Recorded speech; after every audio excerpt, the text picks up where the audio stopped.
दोस्तों, स्वागत है आपका हमारे चैनल में।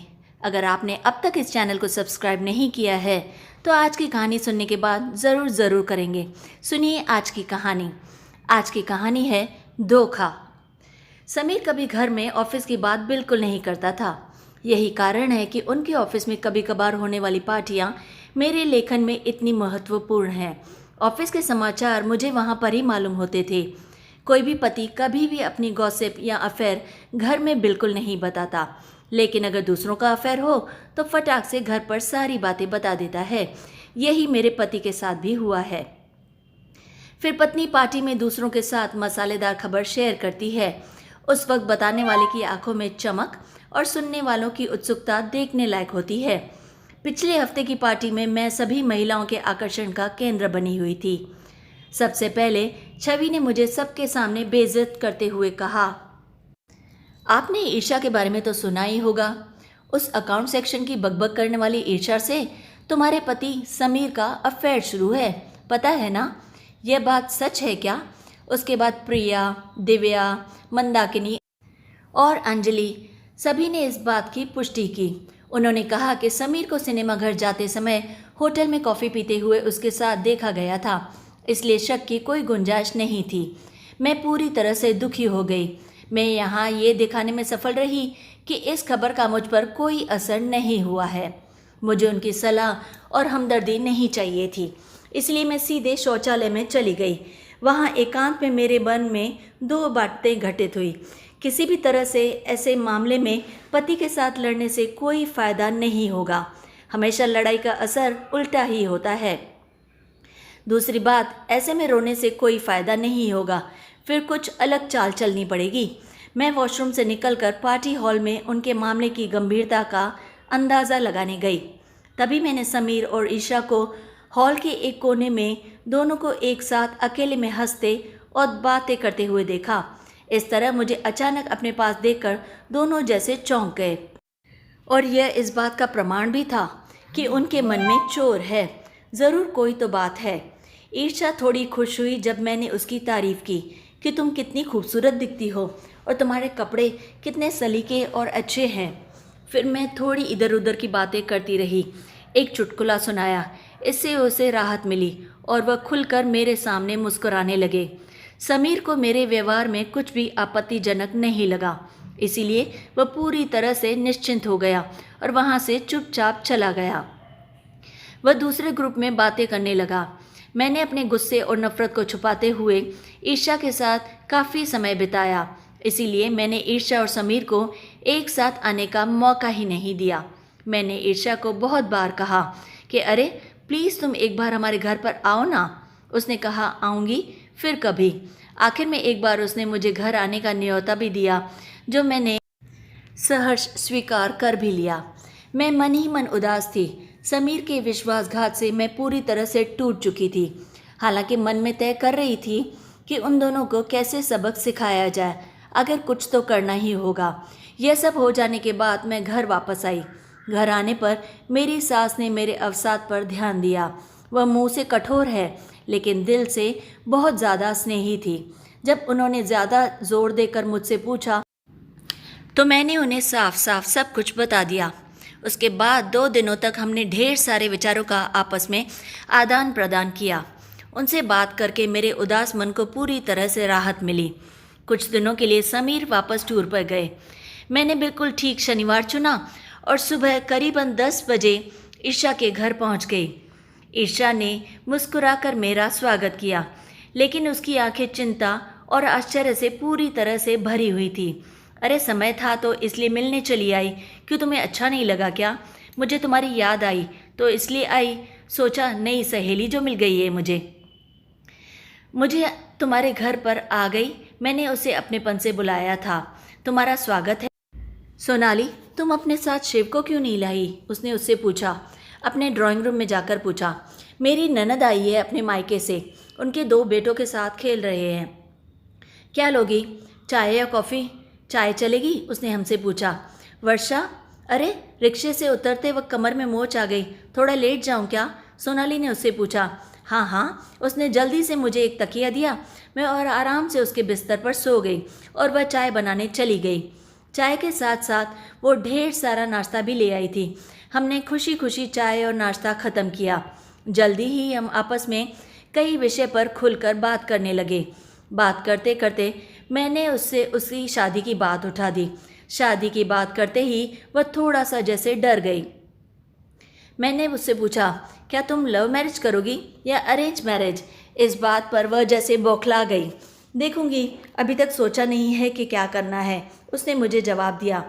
तुम जैसे स्मार्ट दिखने वाली लड़कियों के कई दोस्त ज़रूर होंगे, ज़रूर किसी से अफेयर भी होगा ना? बताओ ना, कौन है वह भाग्यशाली व्यक्ति? अब वह कैसे कहेगी कि उसका अफेयर मेरे पति से चल रहा है? वह एकदम से चुप हो गई, तो मैंने उससे मुद्दे पर कुछ और समय निकालकर उसे प्रताड़ित किया। मुझे बहुत मज़ा आ रहा था। तभी मेरे मोबाइल फ़ोन पर 2 कॉल एक साथ आए, एक मेरी सास का और दूसरा मेरे बीसी की सहेली का। मैंने उन दोनों से कहा कि अब मैं ईशा के घर आई हूँ। मुश्किल से आधा घंटा बीता था, तभी मेरी सास, मेरी ननद मीनाक्षी, उनके दोनों बच्चे और शिव सभी ईशा के घर एक साथ दाखिल हुए। बच्चे सीधे टीवी की ओर बढ़े और कार्टून चैनल लगाकर वहीं पर देखने लगे। सास और मीनाक्षी सोफे पर बैठकर मेरे कमर की मोच के बारे में बातचीत करने लगे। ऐसे लग रहा था कि उसे हमारे प्लान की भनक पड़ गई थी। मम्मी जी, आप मेरी बहुत परवाह करती हो। तुम एक नंबर की बेपरवाह लड़की हो। 1000 बार बोला कि वज़न कम करने को, प्रसार पर नियंत्रण रखे, इसलिए वज़न से कमर में मोच तो आएगी ही ना। पर तुम्हें तो किसी की सुननी ही नहीं है। सास का ऐसा रूप देखकर ईशा बुरी तरह से डर गई। आखिर उसे भी तो पता हो कि सास चीज़ होती क्या है। भाभी की आंखें तब खुलेंगी जब समीर भैया एक खूबसूरत तितली के पीछे पीछे चलेंगे, मीनाक्षी ने जानबूझकर कहा। इस पर सास बुरी तरह से भड़क उठी। तुम्हारे भैया के पैर ना तोड़ दूं अगर उस तितली के पर भी समझी तो। मेरी सास ने मीनाक्षी को घूर कर जवाब दिया। अरे माँ, मैं तो मजाक कर रही थी, क्या तुम तो नाराज़ हो गई? फिर मूर्खों जैसी बातें क्यों कर रही हो? ईर्ष्या अपनी उंगली या एक दूसरे में उलझाकर ज़मीन की तरफ नज़र झुकाए हुए ध्यान से सारी बातें सुन रही थी। मेरी सास की तरफ उसकी देखने की हिम्मत तक नहीं हो रही थी। कितनी गुस्सैल थी मेरी सास। मुझे मीनाक्षी और कहने लगी कि आज की लड़कियों में ना तो समझ है और ना ही सब्र। अपने गृहस्थी की देखभाल करने की तो अक्ल तक नहीं है उनमें। फालतू में इसके लिए उसके लफड़े में पड़ना और प्रेम विवाह करना, क्या ये सब ठीक होगा? जिस रास्ते पर आपका काम नहीं है उस रास्ते पर चलना ही क्यों? बराबर ना वर्षा? हाँ हाँ, ईर्षा ने झिझकते हुए उनसे हाँ में हाँ मिलाई। तुम्हारी शादी हो गई है ईर्षा? नहीं। तुम कब कर रही हो शादी? जल्दी ही करूँगी। Very good. तुम्हारे माता पिता कहाँ हैं? मेरे पापा गुजर गए हैं। माँ है, वह आज मेरी मौसी से मिलने गई है। कब आएंगी? शाम को ही आने वाली हैं। मैं उनसे मिलने आऊँगी कभी ज़रूर। सोनाली, तुम यहाँ ही रुकने वाली हो क्या? कमर की मोच कैसी है अब तुम्हारी? माँ, दर्द तो बढ़ गया, बहुत दर्द हो रहा है। डॉक्टर को बुलाएं क्या? अरे नहीं नहीं, बिल्कुल नहीं। मैंने डरने का जानबूझकर नाटक किया। और कहाँ ईर्षा, तुम्हारे पास आयोडेक्स है क्या? हाँ है ना, लाती हूँ अभी, बोलकर ईर्षा जल्दी से अंदर कमरे में चली गई। मैंने उससे ऑर्डेक्स लगवाया।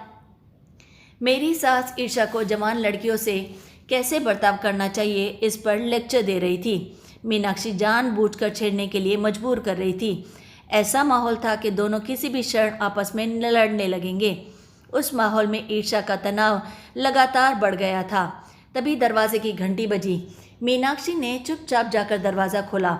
जब वह लौटे तो उसके साथ बीसी समूह के मेरी 3 सहेलियाँ शालू, रूपाली और मीनाक्षी थी। ये तीनों बहुत ज़्यादा ही बातूनी थीं। उनके आगमन ने माँ बेटी के बीच वाक्य युद्ध को रोक दिया था, लेकिन ज़्यादा औरतों के होने की वजह से रूम का आवाज़ एकदम ज़्यादा बढ़ गया था। अपनी नई सहेलियों से सेवा करवा रही हो क्या सोनाली? रूपाली ने आंखें फैलाकर कहा और सभी एक साथ हंस पड़े। ईर्षा तुम्हारे बारे में बहुत सुना है सोनाली से, वह हमेशा तुम्हारे बारे में बोलती रहती है। देखो, उसके दिल में बैठकर वहाँ से हमें मत भगा देना। शालू ने वर्षा के कंधे पर हाथ रखते हुए कहा। हम अपने नए दोस्ती की नींव बिल्कुल मजबूत रखेंगे, जैसे आपस में कभी भी बात कर सकें। बिल्कुल गर्मा गर्म समोसे, जलेबी, ढोकला लेकर आए हैं। नाश्ते को देखकर मनीषा ने इतने बेपरवाह अंदाज में कहा कि ईर्ष्या को हंसना आ गया। अपना परिचय देने के बाद तीनों साहसपूर्वक रसोई में घुस गए। आर्डेक्स को अपनी जगह पर रखकर हाथ धोकर ईर्ष्या रसोई घर में गई तो उनकी चाय बनकर रेडी थी। लेकिन एक बात सच है कि सब कुछ ईर्ष्या के घर में ही था। वह लगातार हर चीज़ पर ध्यान दे रही थी और वह अपनी जगह पर था। शालू ने बच्चों के लिए फ्रिज से जूस का जग निकाला। हम सब चाय, समोसे, जलेबियाँ खाकर मज़े में गपशप कर रहे थे। ईर्ष्या के फ्लैट में ऐसा हंगामा आज तक कभी नहीं हुआ होगा। मेरी सहेलियों ने तुरंत ही ईर्ष्या से दोस्ती कर ली थी। ईर्ष्या भी उनसे बहुत खुलकर बातें कर रही थी, जैसे वह उनकी पुरानी परिचित हो। शालू ने बड़े ही शरारत भरे अंदाज में कहा था कि सोनाली, वर्षा से दोस्ती करने से तुम्हें ज़रूर फ़ायदा होगा। मैंने कुतूहलवश उनसे पूछा, क्यों भाई, कौन सा फ़ायदा? अरे समीर के ऑफिस में होने से ईर्ष्या तुम्हारे वहाँ की सारी बातें लगातार बताती रहेगी, सारी गॉसिप की बातें। मतलब अगर तुम्हारे समीर का वहाँ किसी से अफेयर हुआ तो यह तुरंत तुम्हें बता देगी। अरे हाँ, सच में ईर्ष्या, तुम मेरी आंखें बनकर समीर पर ध्यान रखोगी ना? मैंने बहुत प्यार से ईर्ष्या से कहा। ईर्ष्या के गाल एकदम गुलाबी हो गए। उसने जवाब नहीं दिया, सिर्फ अपना सिर हिला दिया और फिर वह टेबल पर का सामान समेटने लगी। रूम का फैला हुआ सामान निपटाने वाली ही थी कि तभी मेरे ससुर भी वहाँ पर आ गए। उनके आते ही माहौल पूरी तरह से बदल गया। मेरे ससुर बहुत ज़्यादा स्ट्रिक्ट थे। मेरी सहेलियों ने फटाफट से पल्लू दोनों कंधे पर रख लिया और झुककर उनका आशीर्वाद लिया।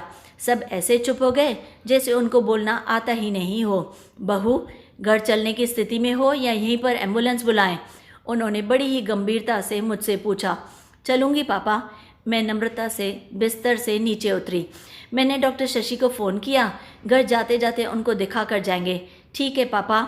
यहाँ क्यों आई थी? इस ईर्ष्या को मिलने आई थी पापा जी। इसे कभी देखा नहीं था ना, नई पहचान है क्या? हाँ जी, ये ना समर के ऑफिस में काम करती है। ईर्ष्या बेटा, तुम अकेली रहती हो क्या? हाँ। नहीं अंकल जी, मैं अपनी माँ के साथ यहाँ रहती हूँ। ईर्ष्या पापा जी की आवाज़ से अब डरने लगी थी। चलो अच्छा है, नहीं तो हम हैं ना तुम्हारे साथ। कभी भी मदद की कोई भी आवश्यकता हो तो हमें बताना, हम तुरंत पहुँच जाएंगे। पापा उससे बोले, फिर हमारी तरफ मुड़कर बोले, अब चलें? चलो उठो, जल्दी करो, बहुत लेट हो गया। पापा निकले, वैसे हम भी उनके पीछे पीछे चल दिए। घर से निकलते समय मेरी सांसें ईर्ष्या को बोली, ईर्ष्या बेटा, अब जल्दी ही तुम्हारी शादी का आमंत्रण हमारे हाथों में देना। देर हो गई तो अच्छे लड़के मिलते नहीं हैं। ईर्ष्या, तुम्हें हम सब बीसी ग्रुप की मेंबर में शामिल कर लेंगे और मैं बाद में तुम्हें फ़ोन कर दूंगी। रूपाली के इस प्रस्ताव को हम सब ने अनुमति दे दी। तीनों बच्चे थैंक यू आंटी बोलकर बाहर निकल गए।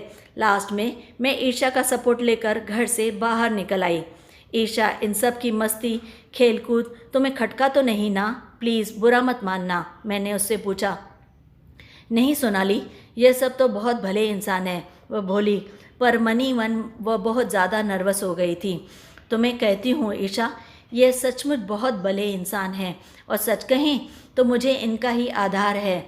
इनकी वजह से खुद को मैं सुरक्षित समझती हूँ। हमेशा मेरी मदद करते रहते हैं ये लोग।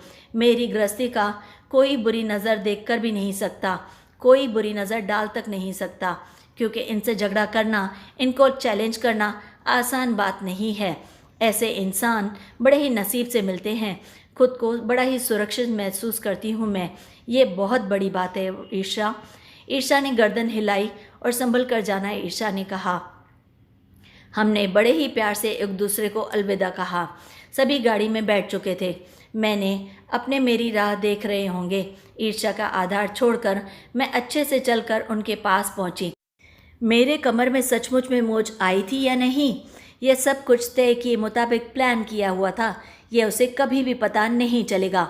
मैंने 2 उंगलियां वी फॉर विक्ट्री की निशानी करते हुए सबके चेहरे पर खुशी छा गई और हमारा प्लान कामयाब हो गया। ईर्ष्या को सबक मिल चुका होगा।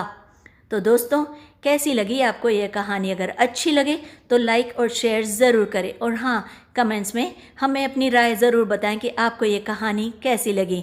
और रोज़ की तरह लाइक, शेयर एंड सब्सक्राइब।